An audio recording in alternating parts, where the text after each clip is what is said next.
Umar bin Khattab radhiyallahu taala anhu pernah juga berkata dalam satu asarnya, tushikul qura an tukhrab wa hiya amirah. Kata Umar bin Khattab, aku khawatir sekali dengan suatu negeri yang hampir punah, yang hampir hancur, yang tadinya negeri ini adalah negeri yang makmur. Qila, kemudian ditanya, wa kaifa tukhrab wa hiya amirah? Wahai Umar, kok bisa ada suatu negeri hancur lebur yang tadinya negeri itu adalah negeri yang makmur? Apa kata Umar menjawab, idza ala fujjaruha abraraha wasadal qabilah munafiquha. Kapan suatu negeri yang tadinya makmur menjadi hancur? Kata Umar mengatakan, apabila di negeri tersebut pelaku maksiatnya sudah berani terang-terangan melakukan kemaksiatan. Artinya posisi dan kondisi pelaku maksiat itu lebih tinggi daripada orang-orang yang baik. Orang-orang baiknya banyak, tapi mendiamkan pelaku-pelaku keburukan-keburukan yang ada di tengah-tengah masyarakat. Orang baiknya diam aja. Jadi banyak orang soleh di negeri itu, bahkan mayoritas orang soleh di negeri itu, tapi mereka mendiamkan kemaksiatan tersebut. Maka khawatir, kata Umar bin Khattab, negeri yang makmur itu akan menjadi hancur dan punah, dikarenakan orang-orang yang baik di negeri tersebut tidak lebih menonjol dibandingkan dengan pelaku-pelaku kemaksiatannya. Baik, Hasan bin Atiyah meriwayatkan hadis yang lain, Nabi sallallahu alaihi wasallam bersabda, sayazhar shiraru ummati ala khiyarihim hatta yastakhfi al-mu'min fihim kama yastakhfi al-munafiq fina al-yawm. Kata Nabi sallallahu alaihi wasallam, akan muncul umatku yang buruk. Suatu saat nanti akan muncul umat-umatku yang buruk, yang jelek akhlaknya, pelaku maksiat, dibandingkan dengan umat-umatku yang baik. Jadi yang lebih menonjol suatu saat nanti adalah orang-orang yang buruknya, orang-orang yang keji, orang-orang yang bangsatnya.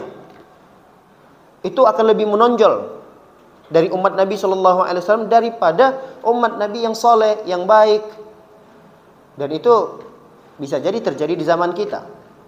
Di zaman kita ini kebaikan sulit didapatkan, kalaupun ada dianggap asing. Walaupun ada suatu kebaikan itu, tapi dianggap asing, dianggap sesuatu yang aneh. Ada di zaman kita, ada banyak. Orang kalau ngaji rutin itu kayak apa gitu dipandang di mata orang-orang awam. Karena di mereka ngaji itu apa? Ngaji itu ya di momen-momen hari-hari besar, perayaan-perayaan besar, disitulah ngaji. Ya ngaji itu buat siapa? Buat anak-anak pesantren yang mereka mondok, mereka belajar ngaji, menghafal. Itu pemahaman kebanyakan orang seperti itu. Kalaupun ada nanti pengajian itu dicurigai. Ngaji apa itu yang dipelajari? Jangan-jangan yang diajarkan bagaimana caranya menciptakan teroris.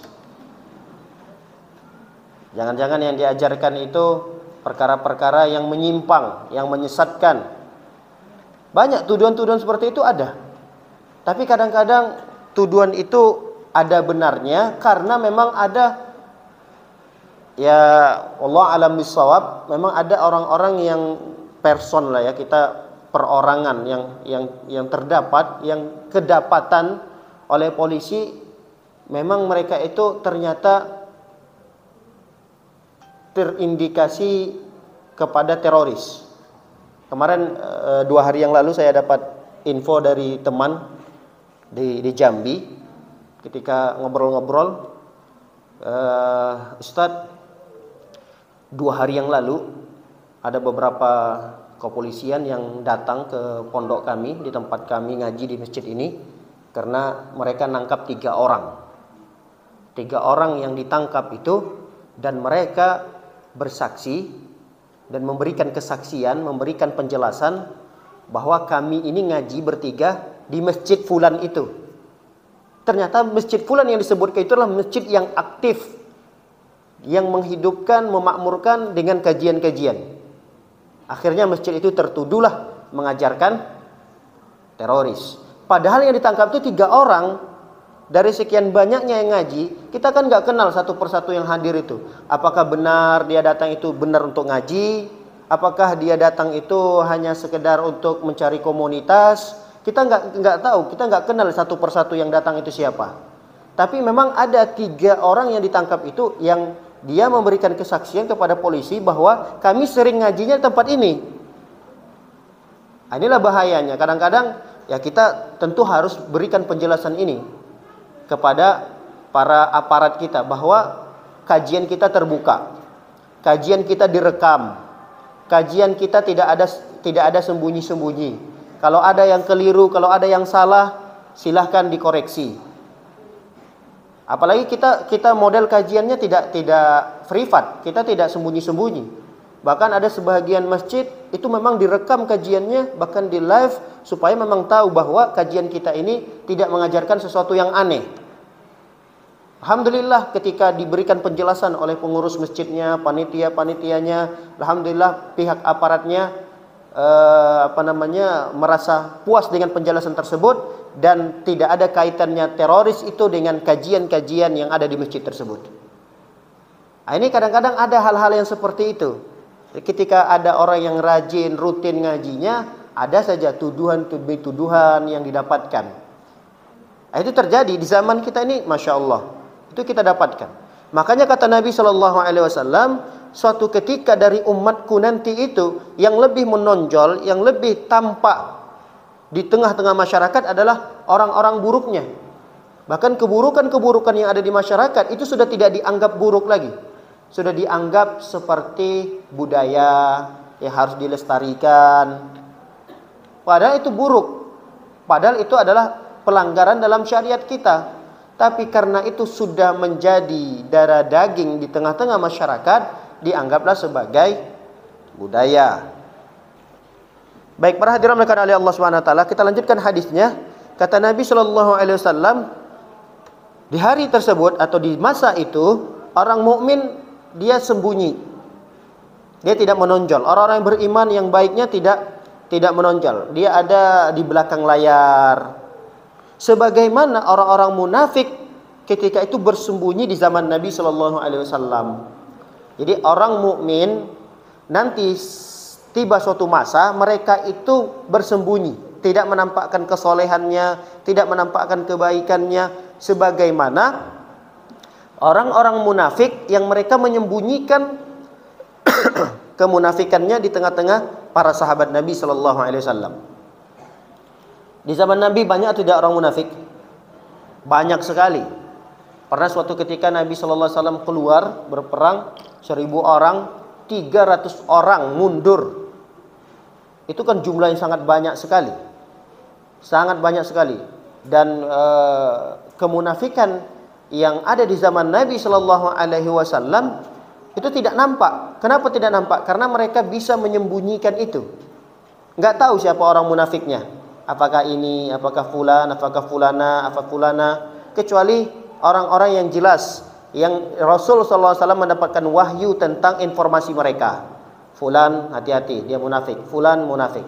Tapi orang-orang munafik di zaman Nabi sallallahu alaihi wasallam tidak boleh diperangi, tidak boleh dibunuh, tidak boleh ditangkap.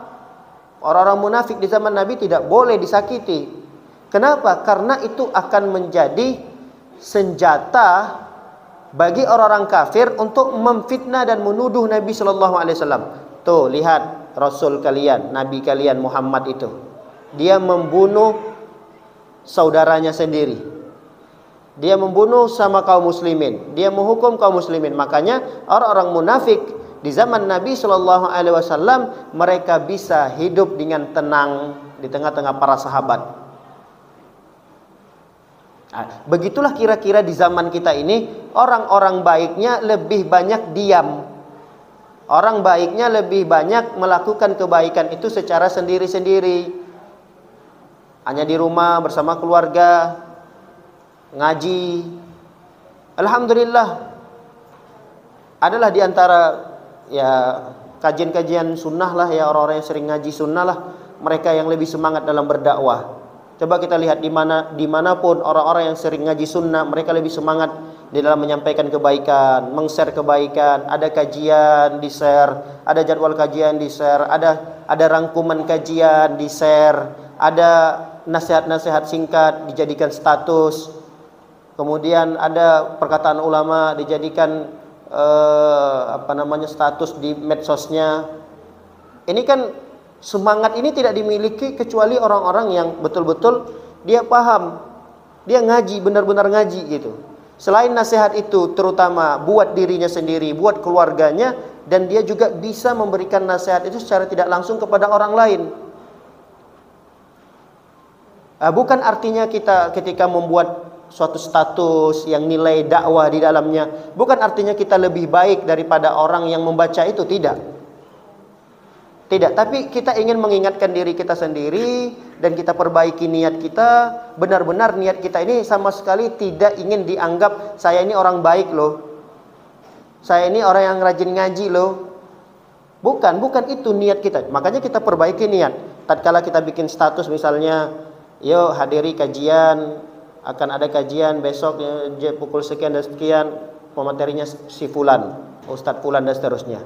Bukan artinya orang yang membaca status kita supaya menganggap bahwa kita ini orang yang rajin duduk di majelis, bukan. Hindari niat-niat seperti itu, bisikan-bisikan seperti itu ditepis. Tapi keinginan utama kita adalah mudah-mudahan banyak orang yang membaca ini dan ada di antara mereka yang berkesempatan untuk hadir.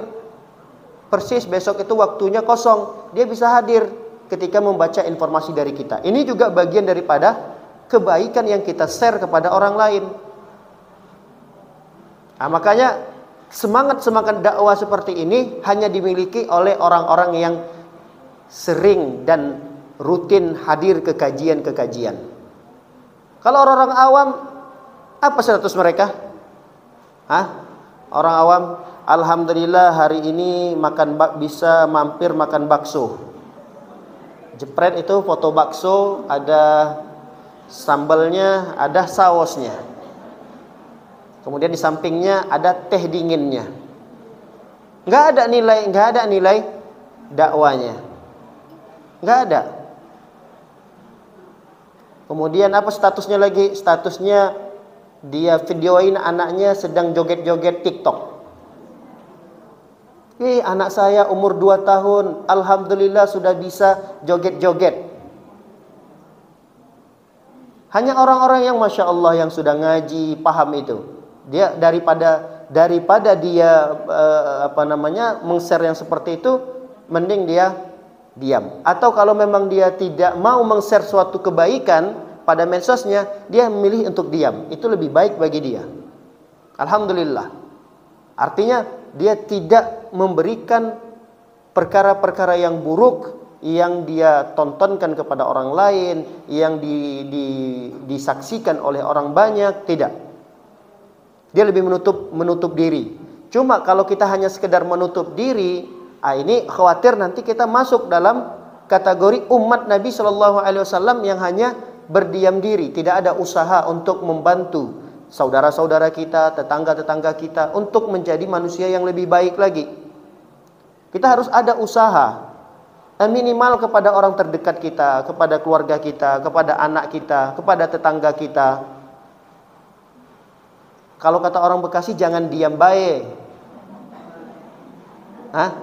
Diam bae ya. Jangan diam bae. Ya kita jadi orang yang baik, kita harus tampakkan kebaikan kita, itu harus ditampakkan. Yang bisa disembunyikan, disembunyikan. Yang bisa disembunyikan, sembunyikan, dan dirutinkan itu. Tapi sesuatu yang dinampakkan harus ditampakkan. Emang bisa kalau kita ngaji datang ke masjid secara gaib, kita tiba-tiba hadir aja langsung ke masjid? Kan nggak bisa. Kita harus tampakkan. Dan bagaimana caranya kita menampakkan itu, tapi juga ada informasi yang sampai kepada orang yang melihat. Misalnya dengan kita menyapa, ada tetangga kita yang sedang asik nyapu tuh di halamannya. Assalamualaikum ibu. Waalaikumsalam. Ayo ibu ke masjid, sedang ada kajian hari ini jam 9 nanti insya Allah. Ustadz, dia orang awam. Biarkan, emang kenapa? Ada urusan apa dengan orang awam? Mereka itu yang harusnya perlu, atau lebih perlu lagi, lebih butuh lagi kepada dakwah ini. Jadi jangan kita cuma sekedar lewat saja. Tidak ada kalam, tidak ada bicara, tidak ada salam. Wah, ini bukan golongan kita ini. Enggak, kita nyapa, kemudian kita mengucapkan salam, kita senyum. Selain daripada itu, kita sedikit ngobrol tentang kita kebaikan-kebaikan apa yang kita bisa sampaikan kepada dia, sampaikan. Ini perlunya kita saling mengajak kepada kebaikan, terutama orang-orang terdekat kita tentunya. Masya Allah, ada beberapa jamaah itu luar biasa. Setiap hari dia punya grup keluarga. Setiap hari dia share kebaikan-kebaikan, minimal satu ayat, satu hadis, dan rutin dia sampaikan itu. Adapun mau dibaca atau tidak dibaca sama keluarganya di grup itu bukan urusan dia. Urusan dia adalah bagaimana dia bisa menge-share setiap hari. Dan dia pintar, dia milih-milih hanya hadis, kemudian penjelasan secara singkat. Jadi tidak panjang-panjang yang dia share itu. Jadi satu hadis, kemudian sedikit aja penjelasan dari para ulama, atau ada nasihat penting dari para ulama. Dan dia hindari sesuatu yang terjadi penolakan di sana. Misalnya membahas tentang bid'ah, membahas tentang perkara-perkara yang menjadi rutinitas di tengah-tengah keluarga mereka yang sulit untuk ditinggalkan. Itu nanti dia sisihkan dulu. Dia share dulu perkara-perkara yang mendatangkan ketertarikan keluarganya. Tertarik dengan keluarga, tertarik misalnya ada potongan ceramah Ustadz Fulan misalnya, singkat 2 menit 3 menit dia share. Atau mungkin link YouTube-nya dia share misalnya. Ada 1, 2, 3 keluarga tiba-tiba mungkin mendengarkan, tertarik, lalu kemudian semakin dekat dengan kita, bertanya, Ustadz itu Ustadz siapa? Kok enak ya penjelasannya? Lalu kemudian kita perkenalkanlah, Ustadz ini Masya Allah, beliau ini misalnya dia doktor dari Universitas Madinah dan seterusnya. Mulai itu tertarik. Ada 1, 2, 3 keluarga kita yang mulai tertarik dengan kajian-kajian seperti ini. Kalau itu tidak kita mulai, jangan mengeluh kepada ustadznya. Ustadz, Masya Allah, ini kondisi keluarga kami Ustadz, nggak ada yang kenal sunnah. Saya tanya, ibu sudah mulai belum? Belum Ustadz. Terus ngapain lapor ke saya? Ngelapor, banyak yang lapor. Beginilah kondisi keluarga kami Ustadz di kampung, nggak ada yang kenal sunnah. Kalau kami itu bicara agama, kami itu dianggap sesat. Jadi kita belum memulai itu. Kita mulai dulu. Kita harus memprioritaskan apa yang perlu kita sampaikan, mana yang perlu kita sampaikan. Oh, di tengah-tengah keluarga kita misalnya masih banyak yang belum perhatian terhadap sholat 5 waktu. Khusus dulu, fokus pada itu dulu. Gimana caranya kita menyampaikan, share dulu 1 hadis tentang pentingnya sholat 5 waktu. Kemudian share perkataan ulama terkait dengan larangan meninggalkan sholat 5 waktu. Atau mungkin ceramah singkat 1 menit, 2 menit. Jangan dipanjang-panjang 1 jam, 2 jam. Bosan dia, nggak mau dia dengar itu. Habis datanya. Share yang singkat-singkat aja. Apalagi sekarang ini masing-masing kita semuanya pasti punya grup keluarga lah kan ya. Insya Allah ada bagi yang punya ya WhatsApp dan medsos-medsos yang lainnya, insya Allah punya grup-grup keluarga itu ada. Ada keluarga kecil, ada keluarga yang besar, ada yang lebih besar lagi mungkin mencakup yang lebih besar, itu usahakan kita meng-share kebaikan-kebaikan di dalamnya. Walaupun nanti suatu ketika ada aja tuh diantaranya keluarga kita yang nimpalin, hati-hati tuh jangan dengerin ustadz itu ustadz sesat itu. Nah, ada juga kadang-kadang kita diam aja, udah diam. Besoknya kita share lagi ustadz yang lain. Atau kalau ditimpalin lagi, kita share hadis Nabi Shallallahu Alaihi Wasallam. Gak mungkin dia katakan hadis Nabi sesat.